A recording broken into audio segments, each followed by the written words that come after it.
Welcome to the Offspace podcast. It's your host with the motherfucking most true offer. I'm not holding anything back today. We here to talk. We are holding back. We are a very socially responsible, platform. Half of us. Where we bring so much happiness and joy to our. I've been going through it, but it's all good. It's your favorite co-host, as a go offer. Life's been beating my ass, but I'm here for another episode to bring some type of positivity to my own life, as well as the life of my viewers.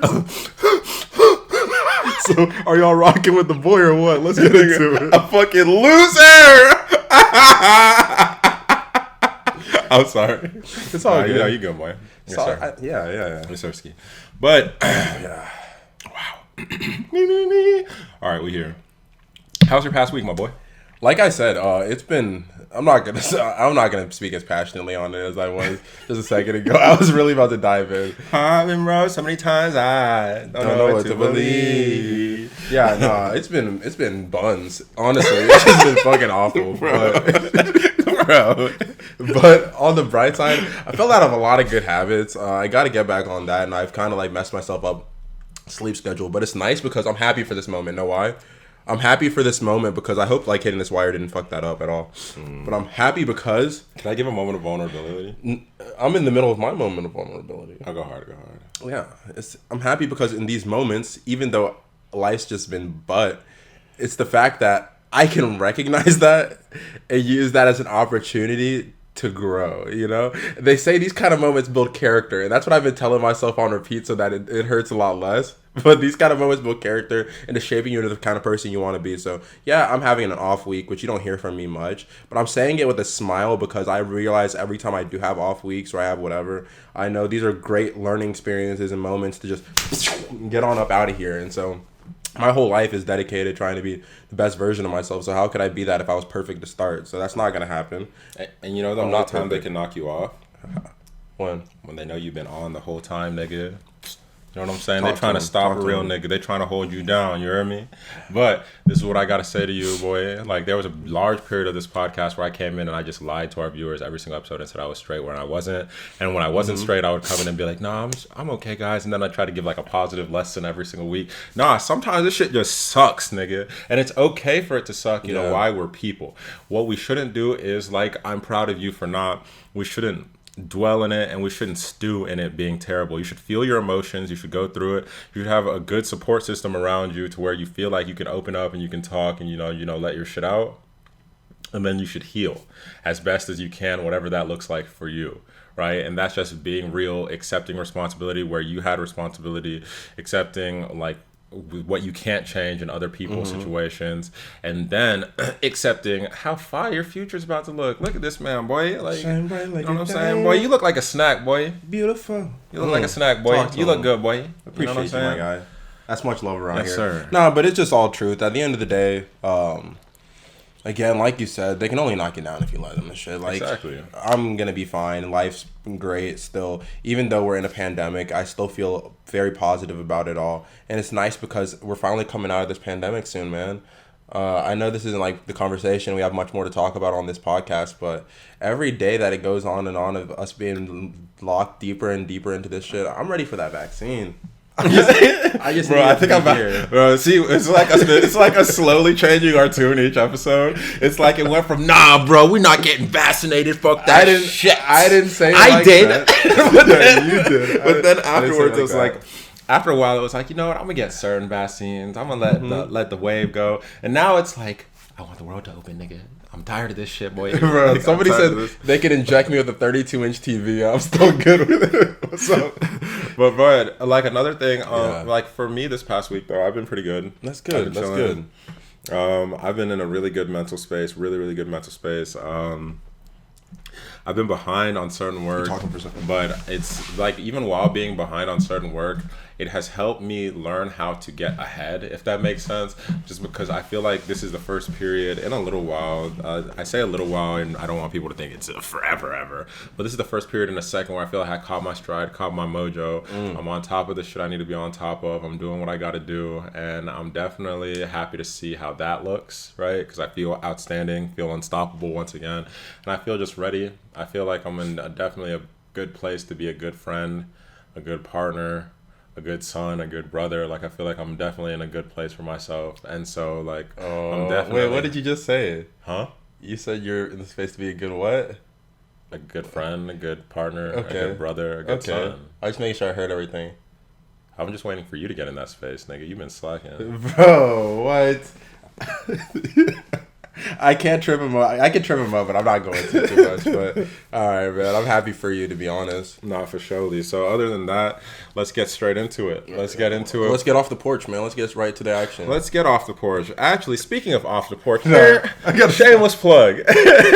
Shout out to my dog Braxton, best chef in the city of Atlanta, best merch in the city of Atlanta till the Offspace merch drops.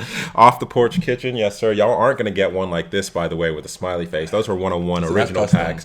But y'all can get any off the porch merch. Go to his website. Go to Chef Poppy Juice Instagram. That's his Instagram, or you can go to Off the Porch Kitchen Instagram. Yes, sirski. That being said, back to your regularly scheduled programming. What is your heat check for the week, my boy? Well, damn. It's crazy because I really forgot the name of what I was gonna use, and my phone's not there. So, well, Chuka can pull this up for me. It is right there, actually. And so I was going to do Calling My Phone by Lil Tjay and Black. Slapper alert! Slapper alert! Slapper alert! It was just in case y'all didn't catch that, we got a slapper on our hands. That one go crazy. So definitely shout out to them. That music video, the visual was nice too. I just didn't expect for the visuals to come immediately like that. It was a part of the rollout. You could tell if it's that fast. Oh, I like it. I like the fact that it was, because I think the best way to enjoy music is to have some type of visual with it. Like, obviously, you can listen to music on its own, it's music. But having that other sensory experience coupled with it, oh my God, it just takes it to another place, bro. So, it all makes sense. Big shout out to Lil Tjay, and big shout out to Black. Lil Tjay. East Atlanta legend, yes, sirski. And moving right along, my heat check, it comes from an album called The Angel You Don't Know by Amaarae. The song is called Sad Girls Love Money, featuring Moliy, I believe is how you say her name. I apologize if I mispronounced this young lady's name. It's Moliy is who it's featuring. I definitely heard this song earlier this week when I was kicking it with some people, and it was definitely just caught me off guard for a second. You know what I'm saying? Like, it definitely caught me off guard just because it was like a little bit different of a vibe, but it's more Afro pop instead of just like your typical Afro beats, or just like even in the vein where they'll be like more rapping. It's different instrumental styles used, like different mixing even done on the song. I just fuck with it. I thought it was really cool, especially because you did bring up Amaarae previously, and because she had a 5-color performance of her song off this album still, Leave Me Alone.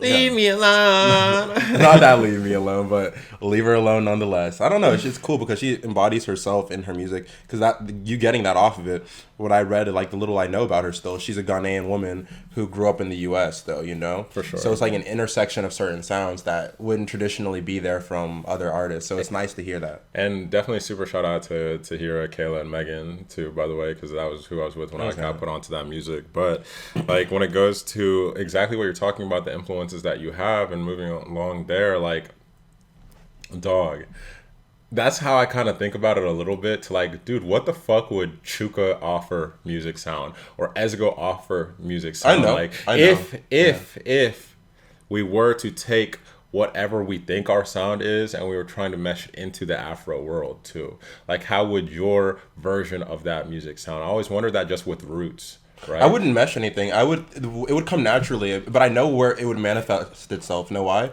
It would manifest itself in some type of a movie soundtrack-ish kind of like a vibe and a rhythm, because I have such a deep connection for some reason and like just appreciation for what Phil Collins was able to do in some of these Disney movies and soundtracks early on in life that's carried with myself, and like some of the tones and shit that came with it from and Elton John and like things in some of these movies that I know if I was to do it my own way, I would incorporate a lot more of like heavy African notes into.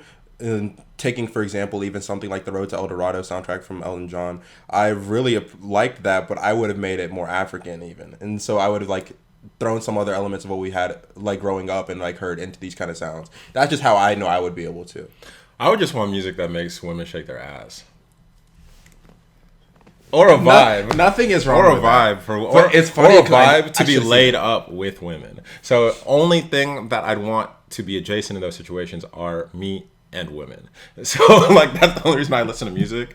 No, I'm just kidding. I listen to music for a bunch more. That's my favorite kind of music to listen to be completely honest. Music that I could either be kicking it with a shorty and listening to, or music that a shorty puts on while we're kicking it. I guess you really have established certain kinds of music, right? So a shorty's involved. Any type of like Afro beats music I hear now, like I want us to both be doing the leg like. See, that's not where my mind goes. My mind goes back to inspirational. So it's funny where we're on that one. But I see you though. I see. Big you. shouts out to Amaarae. But using that to dive directly into our music section for today. The big release of the week, which we're going to talk about on its own, is Judas and the Black Messiah. Came out on HBO Max and in theaters, right? And outstanding film for sure. Are we talking about it right now? Big shout out to Daniel Kaluuya and all of the rest of the people that were part of that cast. We're going to talk about that a little bit later down in the podcast. But a big thing that happened this week is they came out with the soundtrack for the album. The inspired album. I know how they kind of shifted it nowadays. They do a soundtrack and an inspired album, because some of those songs might be in it but not really. Boom, exactly. And so seeing the Judas and the Black Messiah album though, I want to give a big shout out to these artists because they all delivered from top to bottom. Every single artist gave some of their better performances. Like they definitely came to play. Like there was a few standout tracks on here for me. My favorite tracks were literally The Run, to be honest. Well, my favorite track was What It Feel Like. Duh. Oh my God. Chuka's favorite track was a Nipsey Hussle and Jay-Z song. Like, that's an easy one to guess. So moving along. If you didn't see him, you'd believe the man was 36. At least. If you couldn't see him physically, you'd believe the age of the decade. So moving on from that though, like it's honestly the 3-song run, which I know a lot of people have a lot of negative things to say about Dom Kennedy, but whatever y'all gotta say. I think it's no profanity, The Last Man Standing, and then Respect My Mind. I love that 3-song run, but no profanity into Last Man Standing was my favorite 2-song run in the album period. And Apollo G and Pooh Shiesty were co-MVPs on this one for me. If not, the other person fighting to be in that discussion was JID, because he went crazy on that song that he was on as well. You're never gonna have JID on anything where he doesn't go crazy. Right. Herbo went dumb. Herbo went crazy. Herbo, they gave a few songs. Dirk went crazy. Smino, Saba, Hit Boy. Like, come on now. Her, JID and Rap on the same song, like fucking Rhapsody. Like, come on now. I knew exactly what I was getting into, and I got exactly what I wanted. So, shouts out to all of the people on this project. Did you have any standout records? I did appreciate, you said pretty much got everything hinted there. There was, though, again, Rich Nigga Problems, bro. I loved ASAP again. I feel like he's doing what I need him to, and I know it's a little bit late, but I don't care. If like the 10 people are enjoying it, I'm 1 of 10. Let's get it. He's finally made his way back to grace for me. But I'm happy for these kind of albums because, a lot of artists, when they're coming together for a special body of work like this, are going to, especially like black artists, you know what I mean?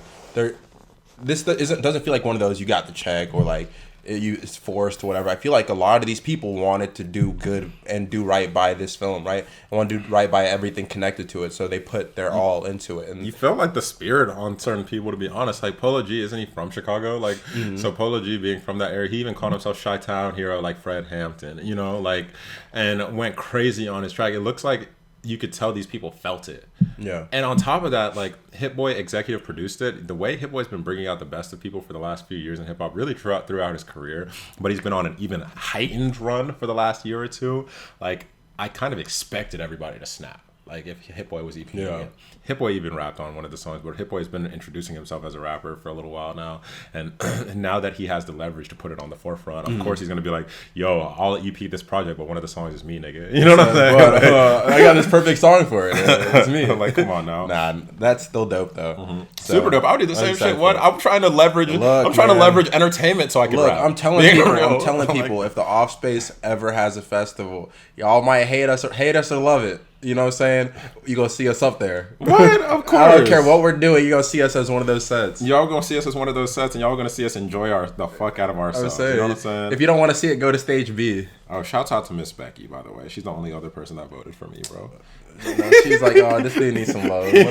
Everybody else voted. She voted for the camera work. If y'all aren't following us by now, go ahead and follow us on the Offspace podcast on Instagram and Twitter and anywhere that really matters like that, and YouTube. So yeah, Yes, but sir. moving on from there though. Moving right along, yeah, we did have more music news, thank God, especially for this week. One thing I wanted to start off on a high note is celebrating the life of Whitney Houston. The anniversary of her transitioning date passed within this last week, and so we definitely want to give a big shout to Whitney. That I don't know if that's the best word to use. I know what you're trying to get at, but I just thought about it in the context of like, we all get it, but down the line, like 50 years, 60 years, 100 years, you never know who's going to be listening to the Offspace podcast. Her, the anniversary, like her passing on and whatnot, might be better because transitioning, especially with like the transgender community. I don't think anybody in any community is going to Google Whitney Houston that is clearly dead and think that I meant transitioning as I don't, obviously not right now. I just thought like fast forward like 100 years. That's an overthink right there. Oh, for sure. Mr. I'm President, you're okay. Look, man. I just want to make sure 1,000 years later the anthropologists get it right. Oh, yeah, okay. So for the day Whitney passed, yes, within the past week. So we want to celebrate one of the best voices in the history of music, one of the blueprints when it comes to this singing shit. And a big shout out to Whitney. So we're going to use this opportunity to only sing her praises and think of the positive when it comes to Whitney. And so a big shout out to Whitney Houston right there. Other music news we had this week. Your album, your favorite album of all time, or one of them, finally went diamond. I thought, for some reason, my mind instantly went, and that's bad because I know I don't truly believe Nav has one of my favorite albums, but I was like, is this nigga talking about Uzi or Nav? Because he's be trolling me about both of them. Nah, but the Miseducation of Lauryn Hill went diamond. Man, that's so today, beautiful. actually, I believe, which is beautiful. That is beautiful. And so I think now she's the only, since I think that's the only one that would count as a solo project, she's the only one in history whose whole discography is diamond. Dude, I'm not gonna lie, I've been listening to a lot of like the Miseducation recently, and that's what's funny to mention it, and it's because we even had this conversation recently because in some realm I was comparing it to Channel Orange and like wondering how people received that, if like it was similar at the time, blah blah blah. But dude, she just makes such beautiful music, and I know like it was limited run because her focus just wasn't on music, and she wanted to do it on her kids and again like to the child that she was bringing into the world at the time and everything. It's just, and she's super inspiration driven, bro, like a lot of artists. I appreciate that because I feel like almost a lot of my feel, even though in some realms I can be one of those like, I can be methodical at times, but I'm a very like intuitive person who goes off of how they feel, and I feel like she's genuinely the same way. And the way that she just bears her soul in everything she does and just like isn't afraid to put herself out there, especially through the music, was just inspirational, man. Like you couldn't hear certain songs, bro. I was listening to a song and for a second, like this is what I'm talking about. The perspective was a mother's love for her son. And in that moment, I was tearing up in my car like, bro, I finally get mom now. Like I went home, I said, Mom, I get it. Like I started talking to her on some shit that she really appreciated, but I wouldn't have been able to get that from anybody else talking about that in that way, The way mom loves us, bro. It's different. But big shouts out to Miss Lauryn Hill. And what do you think about women that have Lauryn Hill tattoos, though? Women that have Lauryn Hill tattoos have some of the best box on the planet. Like, what are you saying? Are you serious? Because they tapped into their Shea Butter Queen bag, right? And the Shea Butter Queens, it's a rare breed, right? It's a rare breed of women, right? The woman you think that a nice incense would be burning, they were probably popping on Tumblr back in the day, Good Tumblr they clout. have some sort of braids, dreads, locks, whatever. If not, they are sporting their natural hair. Good curls, man. Keep those curls going. Bouncy, fluffy volume. I see you. And they'll tell you the best place to find sage, the best place to find Palo Santos, anything, crystals, energies. They'll probably give you the best readings when it comes to your zodiac signs and all of that. And a lot of that embodiment you can find all into at least phases of people's lives if you see the Miseducation of Lauryn Hill just tatted on them. A little bit. Just a little bit. Just not up to the full extent, but at least you can see glimpses. Right, that's why I give a shout out to those. Peek of one on somebody's toe once. I said, I know they're dope still. But moving right along to something else. Something else incredible. Did you see Tori's hair on the basketball court? Man, Tori's hair looked like an uncut lawn. It looked like a half-cut lawn. Just because we don't sit and speak on this man too much while those allegations are going on in that case. But it's just like, bruh, I'm sorry. I had to mention this, bruh, because when I saw the video of the nigga included the fucking audio, I took the top out. And then I saw the picture of this nigga's head. I was like, no way. You know how in animes we'll be fighting or something, and like all of a sudden Goku gets punched or something, and the whole earth just kind of gets dug up for a little bit. That's how it felt like Tori's hair was. Like you can see the rest of where it was supposed to be, but then you just saw what was missing. It was just like, bro, what's going on there? Honest to God, you gotta shave it off at that point. I think he did though. Like it just grew back, and I guess he didn't feel like he needed to anymore. You need to. You got to go bald. You got to get a laser removed. Everything. The thing is, though, I thought he paid for the good hairline. I guess he didn't pay for the renewal. Yeah, bro, this shit, like in every 6 months, you got to re-up. After everything, I think he has more pressing things on his agenda he right definitely now. Has more pressing things on his agenda. So, in light of speaking on this man and joking on him, I definitely do want to say prayers for him as well. Because, like, yes, he looks like a goofy in this situation, and it looks like all signs are pointing towards him being a goofy. But at the end of the day, we do not have all the facts, and not all of us were there. So while I do believe black women, and I definitely want to err on that side when it comes to Tory Lanez, I do want to offer positivity in this situation just in case. Yeah, we'll have to see how it all wraps, but for sure, I know there's one thing that needs to be wrapped up, and it's his head. So we'll move on to the next segment. This next one I don't even want to talk about anymore, man. Yeah, we're good. Let's just skip on. I knew you were gonna say something about that. Funny enough, and we don't need to at all because there's no. This is like one thing I'm passionate about is that we all keep on saying don't give people clicks, don't do this when people don't deserve it, and do certain things. But like even mentioning them is. I will say one thing just because I think it is worth saying to civilians in this kind of situation. Nigga said civilians. It is civilians because when you paint people and you realize they're like when it comes to just the general populace, like. Take away the active military and all of that, like if there's gang members and civilians, right, and like the people that go by like the mafia, like the cartels, like this, that, we're civilians. Made men. And so, thank you. And so, like, all I'll say when it comes to Rainbow, because I'll just call him Rainbow Hair so we don't even give him his name and like whatever. When it comes to him, obviously this man has fallen from some sort of grace. Yes, his name and his face still brings the most buzz and attention because whenever he pops out, he looks for buzz and attention. But you could see it dwindling. You could see people don't really care. You could see it only comes up when he does something extreme like this. Like all I want to bring up is to reference the people that were sitting there talking about, oh, this nigga Meek's not a real nigga, bro. Like they're saying blah, blah, blah, the whoop-de-whoop-de-whoop. Bro, who said that? If like there were people on the internet just like going crazy, they were in the clubhouse room. No. They were in the clubhouse room saying it. Stop. Because anybody who really believes that's gonna be broke their whole life. I don't want to say. Let me not be mean right now to people, but like you got to be real. Like, bro, this man has been fighting this man has been fighting off and on parole, probation, all of this stuff for the past over a decade of his life. You know what I'm saying? Like this is one of the biggest figures in history of music. When just.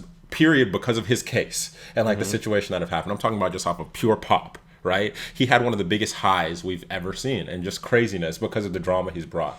Someone with that many eyes on him, right? And somebody that's been in and out of the federal system, right? Just got his freedom, just got his indictment. What the fuck did you want this nigga to do when there was 37 cameras around and dude was running up to him yelling Pooh Shiesty lyrics? Look, I feel like you heard him though. We can't undermine that. We can't undermine that. That's craziness. I saw the video at a certain point. He ran up to him with a camera like this. I'm calling out our community in the sense of like black people because I want to hold black people holding each other accountable for how we deal with each other.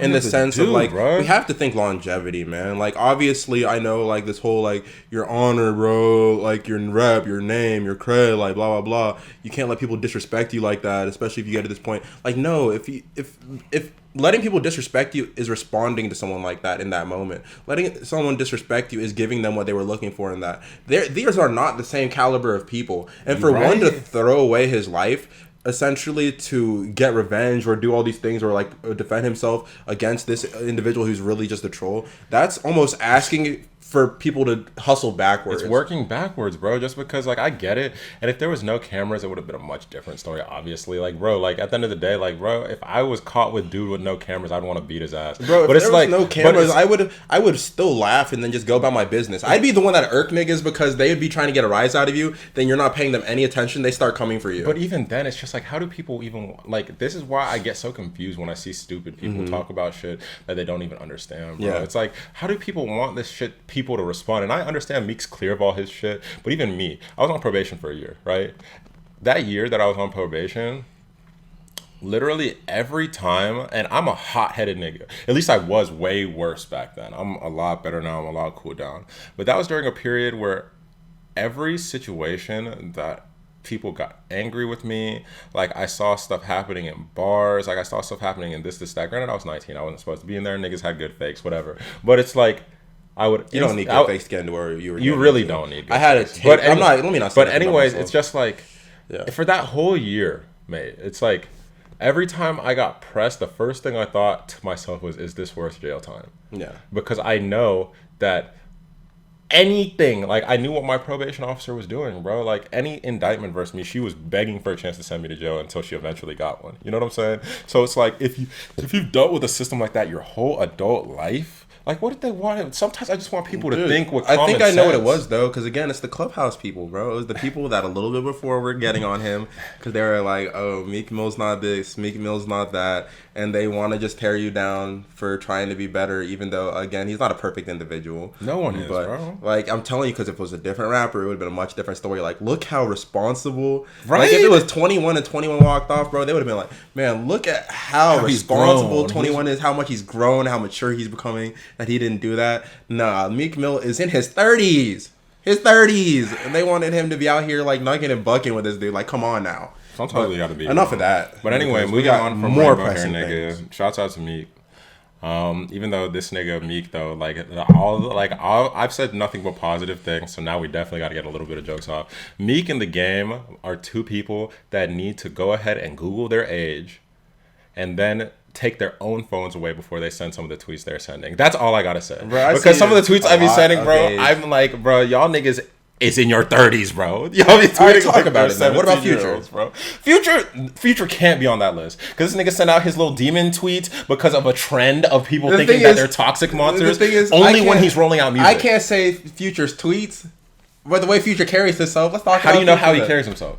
Bro, do you know that nigga? Bro, I'm saying I can hear his music. So that's how he carries himself? Bro, okay, look, dude. I'm not saying 100%. I'm not saying I know him. I'm not saying I know who he's going to be. I'm not about to get in this argument with you right here. But I will say, in a certain vein, you could get on them niggas, but let's get on them all. Let's get on them all. No. This nigga. Because that man Hendrix almost 40, bro. Bro, but the thing is, though, Meek and The Game will be tweeting some shit like, man, bruh, if she's looking at him the wrong way, go home by yourself. Crossed arm emoji. Flames. And I'm like, bro, y'all are adults, bro. Y'all don't gotta be talking like this. All right, I can't. That's what I'm saying. I'm talking about shit like that, bro. Y'all need to grow up, bro. Y'all are some real niggas, bro, that a lot of niggas look up to. I think y'all are some of the coolest niggas in this industry. Y'all just need to realize, bro, I know social media came a little bit later for some niggas, bro, but be cool. Y'all know how to be cool in real life. Y'all can be cool on social media. But anyways, moving right along. I don't know. This nigga said Hendrix, bro. This nigga don't cross arm emoji. That'd be killing me, bro.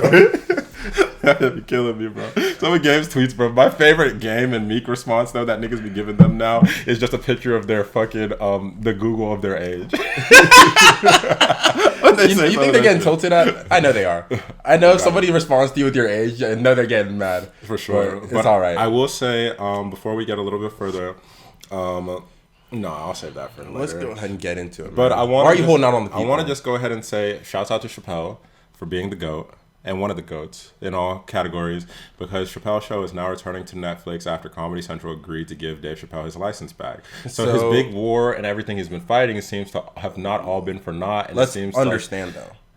You said license back because I'm trying to make this make sense to myself. So I'm asking you, does that mean that he gets the rights to his show in the sense that anywhere that he does, I guess, like, lets it be distributed and shit now, he gets a percentage of it? Yeah, he got his shit back. So not necessarily Comedy Central anymore. If it gets shown on Netflix, it's Netflix and Chappelle making money. If it gets shown on HBO, it's HBO and Chappelle making money. He got his shit back. He got his shit back. And so what is interesting for me in this situation is it kind of is bittersweet. Mm-hmm. It's sweet because it's like, damn, we watched something positive happen, right? But Chappelle isn't Chappelle that, and this is no diss to him because everybody tries to elevate in life, but this isn't Chappelle that ran to South Africa anymore, right? Chappelle ran to South Africa, came back, and reached a whole nother stratosphere of celebrity when he started touring and things again. Like, this man Chappelle is now sitting next to Kanye West, super billionaire. You know what I'm saying? Elon Musk, richest man in the world. Like, he's invited to these rooms now. Like, those are the rooms that Chappelle's in now. So you reach a certain level of power, you reach a certain platform, then they said, all right, we're going to work with you. You know what I think, though? Like, does that kind of show let's just be real, creatives, black people, whatever you want to call them, but creatives in general, who always fight for ownership, fight for this, fight for that, that the only way you'll be able to get your shit is if you can walk into a room and see Elon Musk. You know what I'm saying? Like, I think or does it show that things are slowly changing? Two things. Yes, it's slowly changing, maybe. But it might not be. But at least there's the guise of it. So the fact that he has his rights now in his show, at least make it seem like he can. So people who fill positions later will be under the idea like, okay, these people will have rights to their things because Chappelle did, even if that's not necessarily the case and we don't know the inner workings of the Chappelle deal. However, too, looking at those people around him, super influential, super powerful people that probably did help make this come into fruition. However, we can't deny that being a part of his generation, right? Because these people aren't young by any means. Like, I'm not saying like him and Elon are the same age, but I'm pretty sure close. I'm pretty sure they're not far off. Yeah, exactly, they're close. And like, I'm pretty sure Joe Rogan, again, all of them and these people aren't far off. Like, these are just like, I think your age mates writing for you in positions of power and trying to make sure that you get your shit. And like, Chappelle's highly respected because you can't be as good as you are at what you do and not appreciated by people and not have that carry forth. So I'm sure these people, especially at a point, knowing how big Joe Rogan got, he probably was I saw it. The man was fanboying over Chappelle because that, you know, he viewed greatness, you know? So I'm sure like these kind of individuals probably did help the push because they wanted to help their peer. And so I have faith for our generation because our generation's tight-knit. I don't even know a lot of these people out there that I'm writing for because I see that age and all of a sudden they're like 25. Sure, I'm like, let's get it. Bro, I feel the exact same way, bro. I feel like a lot of us are low-key looking out for one another, like in terms of this world will change and we're making it. Like, I feel like a lot of people are giving each other the low nods because like in that verse... In that verse for Jay-Z, which one of my favorite things about just bringing it back to Hove on the What It Feel Like verse, like Hove was sitting there talking to shit to these white folk. Like now he's finally reached a position where he's talking to shit and he doesn't care who hears it. I'm Big B, billionaire Hove. I'm in the rooms with y'all now. What's up? But it seems like Hove, it was more of like a subliminal for the last like 2 decades of his careers and just outright telling y'all, but he'll tell you in the songs because he knows those people aren't actually listening to the lyrics of his songs. They just see the numbers, they just see this. So the people are absorbing the information, we're absorbing the data. We're watching the Chappelles, we're watching the Kanyes, we're watching the Hoves, we're watching the Dr. Dre's, we're watching the P. Diddy's, we're watching all of those people assume these seats and assume this power, but that's an older generation. They were always taught to get a seat at the table before they make action happen, right? We're the new young generation where we are all learning from all of them and they did their best in their ways, right? And you can't blame them. We can't blame them in the slightest bit because they were taught a different way, truly. What is beautiful though is we are now watching their example. We are taking the gems and the jewels that they give them and we're being like, nah, it's time for us to snatch that motherfucker from wherever we can. And I think we're noticing a lot of the youth is viewing it the same, which is why I think we're trending towards a positive change. And I know this goes into what we want to talk about, so I will say it too, especially looking at the fact of Ryan Coogler and Michael B. Jordan working on Fruitvale in like 2013 or so. That was, Michael B. Jordan had to be in his mid 20s, and Ryan Coogler, I think, was fresh out of undergrad at whatever university he went to in Cali.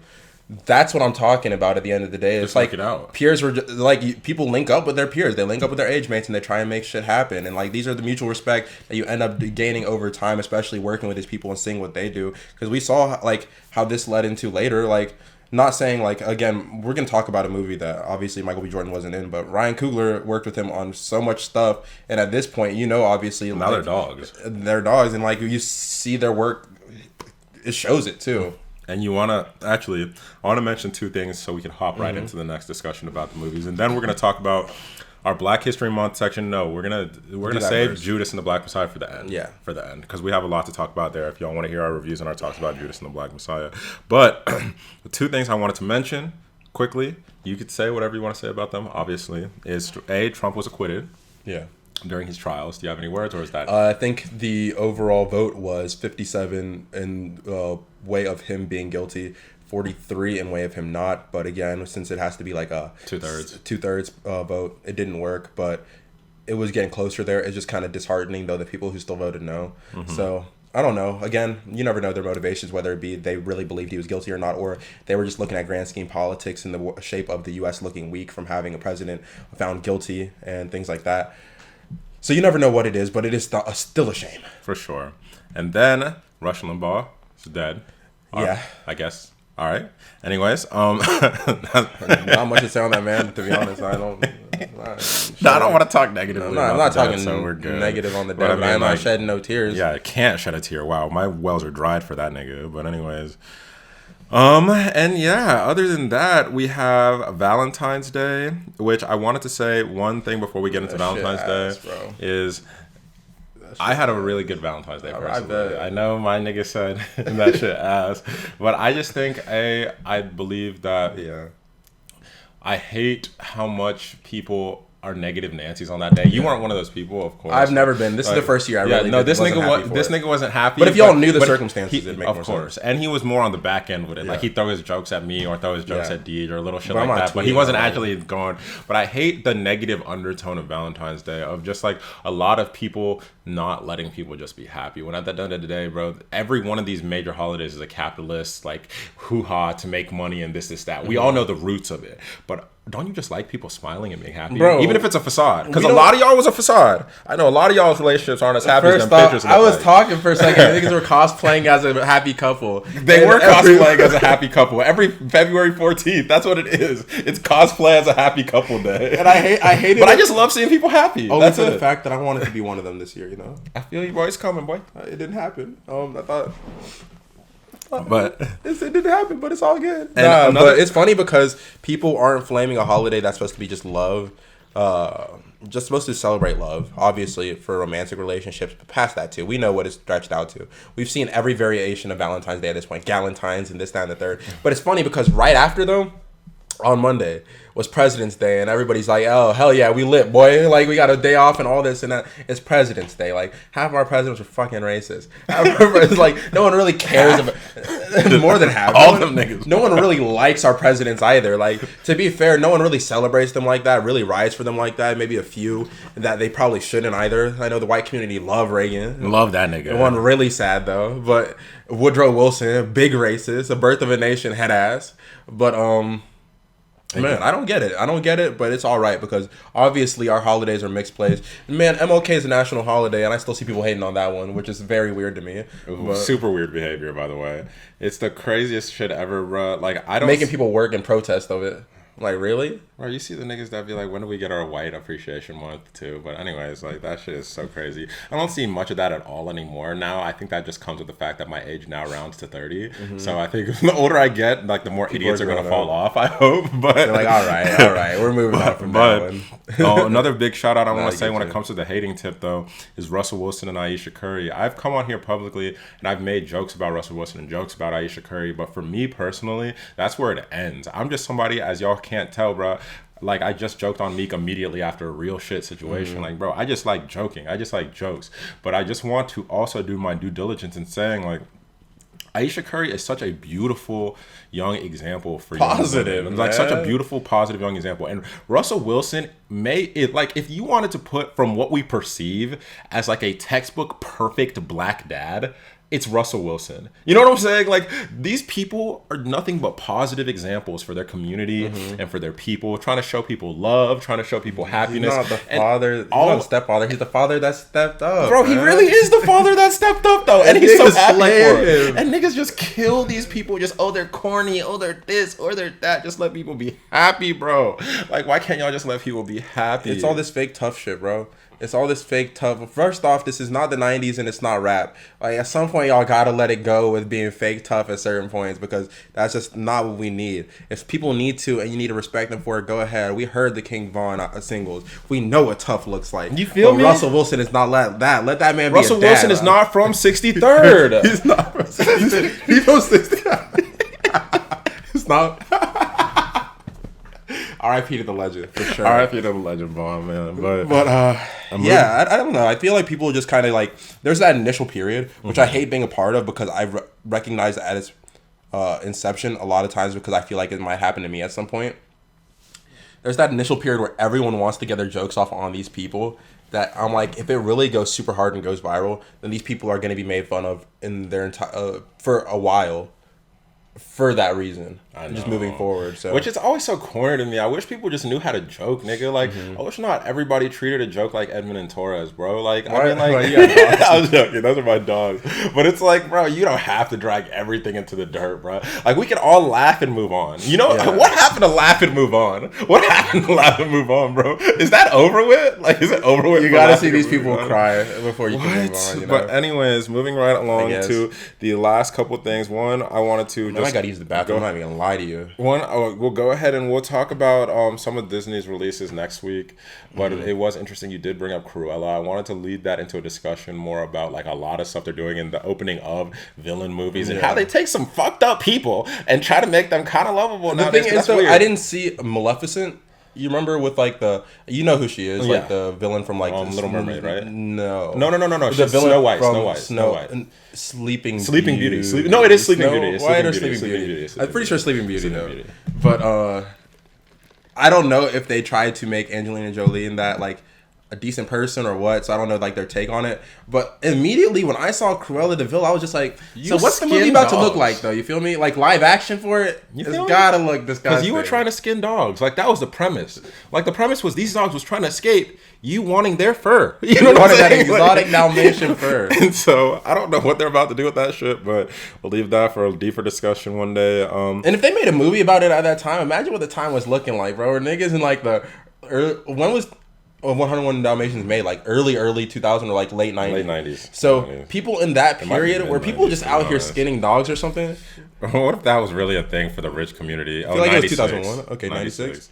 Yeah, I knew it was late 90s, bro. Okay. But yeah, that's crazy. But the last things we have to discuss, we want to do our Black History Month segment right here before we lead it to It's Only Right, the Judas and the Black Messiah discussion. For Black History Month this month, I wanted to go ahead and uplift and speak on the amazing young black man. I say young, but this nigga grayed out, old ass. But he's a legend. He's a legend, yes sir. Is Keith David. Keith David is one of the people that is regarded as one of the quote-unquote voices, and the reason I put that on people of this stature is when whatever, for some reason, like as we get older and you start to do your due diligence in industries, you start to look up your favorite voices for for comics and your favorite voices for your old cartoons and like all that shit. It always seems to be like one person does like 30 of them, and this nigga Keith David was one of those, because there's a handful of them from like the 90s and the early 2000s that did half of the fucking voices, and you didn't know. It was really like five niggas. You didn't know, but you knew because you knew the voice. You were like, this sounds so familiar, but you never knew who the people were at the time. But they did like I'm telling you, if you broke the 90s and the early 2000s, I just call it the 2000s because now it was the 2010s, now we're in the 2020s. But if you did the 90s and the 2000s, right, bro, like there's probably 5 to 10 niggas maximum that did everything. You know what I'm saying? Like the ones that really did a bunch. And Keith David was one of them. One of his favorite ones that he did for me personally was is that Simba's pops? I think it might have been his pops, or no, it might have been him. But grown version, and just seeing him do the Black Panther and like things in the cartoon. I liked because I think it was just the different drawing they did with like those old DC animated with Darkseid, or it was the other nigga that might have been, I can't remember, but his voice in that guy was so menacing to me back in the day, you know? Oh, horrifying. And it was always giving them the hand. Superman getting work constantly, even though he's Superman. This man was in Hercules, bro. This man was in so much. Is that the I didn't even realize on one of them though, right here. Is that the dude that was you know the little germ Titans? Was it the little germ shit and like running around or whatever? Osmosis Jones. Was that like his little partner or some shit? Oh yeah, bro. It looks different. My man's in everything. But shouts out to Keith David for Black History Month. That is going to be mine. As what is yours? Mine is female. The first African American female astronaut who actually did go up into space. She only went on one mission, but again, you don't really go on many missions as an astronaut, so it's pretty cool that it's basically training your whole life for a moment. And for the ones that even get the moment. She was born on October 17th, 1956. Again, at that time, you're not really having a lot of like inspirations to look up to for people who are trying to do what you want to do, but she liked one character from Star Trek and saw representation in her, thinking that she wanted to be that person. So, down the line, ended up just to list some of her accolades and how smart and like great she was. Say it a couple times. She graduated high school at 16, went to Stanford for chemical engineering, dual major, chemical engineering and African American studies.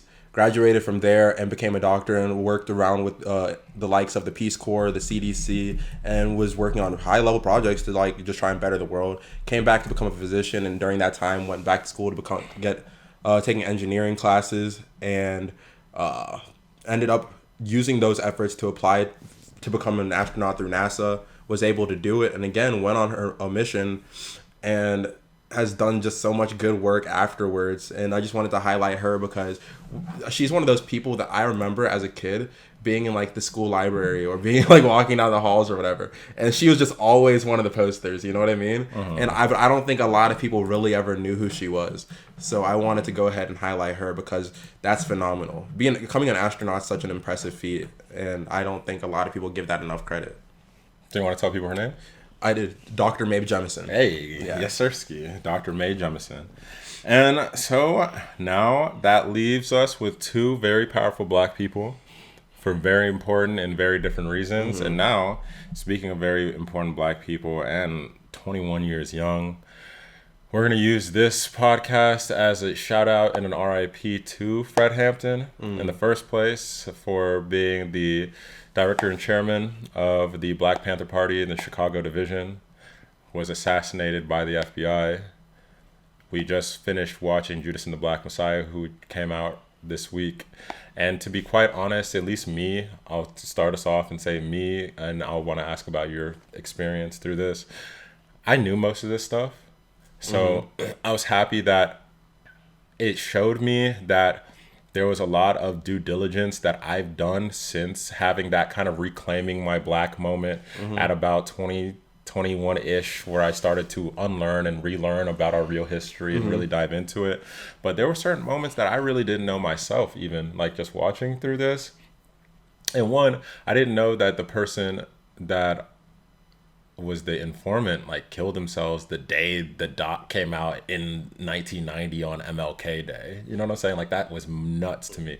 Two, I didn't know that Fred Hampton. And the doc wasn't like about like trying to glorify like Fred Hampton or anything. At all. I think it was to undermine him, and it came out on MLK Day, and he was a part of it and didn't realize what he was doing. Even worse, because I think he was trying to make amends with like the situation and live past it, but then he realized he was only still adding to it in a negative way. I'm pretty sure that he just couldn't do it anymore. So in your experience, before we get into details, like how much of this was new information to you? Did you learn a lot? Do you feel like? In my experience, most of it was like I knew who Fred Hampton was. I knew that he was killed by the government. I knew that they worked with a plant that they had in the organization as well. And that's about the extent of it. I didn't know. Again, I knew he had a child.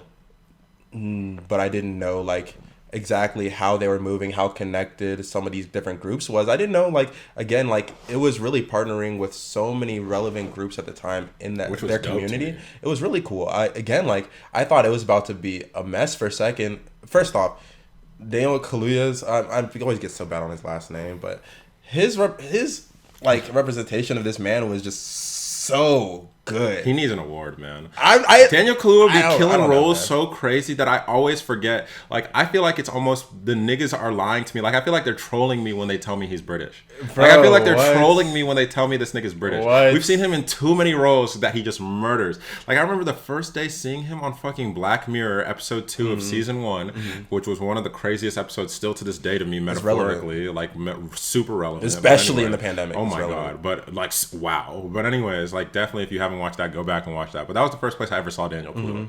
And then just slowly seeing more and more works that he's been in. Like, this man is a phenomenal actor. It's just, but like, he's actually a phenomenal actor. It seems like he just transforms once again into their roles, which is what acting is. But the way he even presents them, like, just even the vigor, the gusto, the way he talked, the charisma that he brought to a Fred Hampton, which is somebody that needed to have all of those things to even have the chance of bringing together white, Latin, and black people in Chicago. You know what I'm saying? Like, because like, at the end of the day, like, poor still poor. And I feel like when we start to realize that, it starts bettering the overall community of just the people a lot better, because we're able to unite and just like start doing better for ourselves. Because at the end of the day, you could be a certain race and think that certain things are for you when they're not. Like, you could think like you could again, I know some good police officers, but you could think the police are for you just because you're white. If you're poor, they're not. You know, like. And we've sat here and talked about it too, about how much Trump, I mean, not even Trump, sorry, since we won't even use that whole thing, but when people talk about like corruption at like the top level of politics, or when corruption happens with money and things of that nature, boom, boom, boom, like it's the funniest thing to me ever when a lot of people try to propel it as something that they could hopefully work their way into, when at the end of the day, those top people hate them just as much as they hate the other poor people, right? They think just because they look similarly, they work together. Nah, you're a disgrace to them. You're a super disgrace. You're white like me and poor, dirty. Get that nigga out of here. What's wrong with him? You think those rich people, bro? I promise they like their black, rich fucking neighbor way more than they like the poor white person across the room. You know what I'm saying? Like, we have to just be real. Poor is the only thing that ranks worse than black in this society. I mean, like, obviously, there's certain systems that keep certain communities in that poverty cycle and try to. For sure. But there's outliers in all things that end up breaking that or getting stuck in it that weren't intended to be in it in the first place. Where you have your poor white people, you have your rich black people, you have all these people out there, blah, blah, blah, this, that, and the third. But again, the underlying thing is they don't like poor people. But that being said, I believe that I feel like, just going on the Daniel thing, because I don't want to stray too far from the Daniel Kaluuya, it's just this man seemed like, I know the British black experience is not as far off as people think. Not nearly as far off as people But think. It really still felt like, in some way, I'm no movie expert or critic or anything, but the man really just felt like he understood, and like Fred Hampton's whole persona in life. And I don't know what he did to train for like the role and to really get definitely into it. Definitely got to give Lakeith his flowers, that was too. Crazy. Lakeith went crazy as well. Oh, Lakeith went crazy as well. Stupid. So like, I definitely, this is a movie. Do you think he has the opportunity to win an award for supporting actor in this? Because he would be considered. I think. Yeah, I think so. And there's been a drought recently. I think this is definitely one of those like sleeper. A few awards are going to be given out from this movie. Like there are definitely a few like incredibly strong performances in this movie. Nominations. And so like just seeing Fred Hampton's fiance too. Like I feel so bad, and I'm gonna look at it just because I have it pulled up here. Her name, but just her name. Yeah, the actress's name. Okay, yeah, because she was in that movie Project Power with Jamie Foxx, and I enjoyed that. But she was playing Dominique Fishback. So we could definitely call her Dominique Fishback, who ended up playing Akua Njiri. Like, when I tell you, bro, like, that scene, like, these are spoilers, but I mean, like, I hate saying spoilers for biographies because you know what happened to people. Yeah, but still, if you haven't seen the movie and you don't know, like, these are spoilers. Spoiler alert, but, like, I got chills for real. Oh, at the end? That end part, like, when her just, like, turned around face forward, looking at the camera. You know exactly what's happening behind her, right? Like, chills for real. Like, there was a lot, which I think I've gained at least in the last year myself, and I do. That was a hard to watch part. I for sure, and I do appreciate the fact that we are doing more of these and just watching stuff together and talking about them, because I do have an appreciation for all of the arts. I'm just very ADD with my appreciation for the arts, so I pour mainly into music and like communication, which seems to be like the industries that I'm a main part of, right? But like when it comes to the theater and acting and like it's stuff that I love as well, but I'm not as into, I would say, as other things that I give a fuck about. So us forcing ourselves to watch something each week or just like sit back, digest and talk about it, like some of the like I'm saying chilling performances, like you start to notice like these tiny nuances, like even like I said last week when we spoke about Malcolm and Marie, like Zendaya in that tub, bro. Like I'm saying, like little moments that motherfuckers aren't gonna speak about. Bro. Like what? Actually, like I don't know. It's like candy for me. You know, it's like a treat being able to watch these movies and talk about it, because I feel like this is I can't tell everyone how art's supposed to be digested in whatever form it's in, but I know for me, at least when it comes to things like this, I appreciate being able to talk about some of the cultural significances of these movies, even though it might not always have that. So like just the artistic aspects or whatever I got from it, just to compare what other people got and just reminisce on a moment that we enjoy, you know? I just appreciate that. I feel like, no, for sure. I feel like we've seen Jesse Plemons and other things too. Oh yeah. So have you ever seen the movie with, it's like Date Night, I think maybe it's called? He looks mad. Like a few other things. Like I know I've seen him in a couple Might of have things. been in Django. But like that man just looks like a face that you want to punch. let's say you remember. Wow, he's about to lead a Martin Scorsese movie. I saw too. him, like, and that's actually hilarious. Him and Leonardo DiCaprio getting teamed up on it. No, that man, he's definitely got one of those faces. He's not even that old. He's got one of those unique faces. Mm-hmm. He's got a super unique face. No, I fuck with it though. Super villain face. He was in Breaking Bad. There it is. Okay. That's something I was about to say. I know I've seen this motherfucker somewhere. Friday Night Lights. Game Night was it? Game Night. He was in Like Mike. That's hilarious. He was in Like Mike. I remember this nigga was in Like Mike. I can't remember. Oh my god, bro. He was mad young though, because that was 19 years ago. This nigga 32, bro. He was a kid. I'd have to see it to remember. That's funny as fuck. And that's all. That's all I really have. For this week. Did you have much else? No. But again, if y'all are enjoying the new flow of the podcast, because I know again breaking it up, removing the sports segment. Breaking it up, removing the sports segment, and putting it into its own category, which y'all got to go check out if you've made it this far. And maybe doing things how we've been doing for the last 2 weeks, just talking about what we're watching, breaking down these different things. I've really enjoyed it. So y'all let us know if you've been enjoying the content as well and seeing what we could do better moving forward. Yes, sir, Ski. But on that note, my name is Chuka. My name is Ezigo. And this is the Offspace. Yes.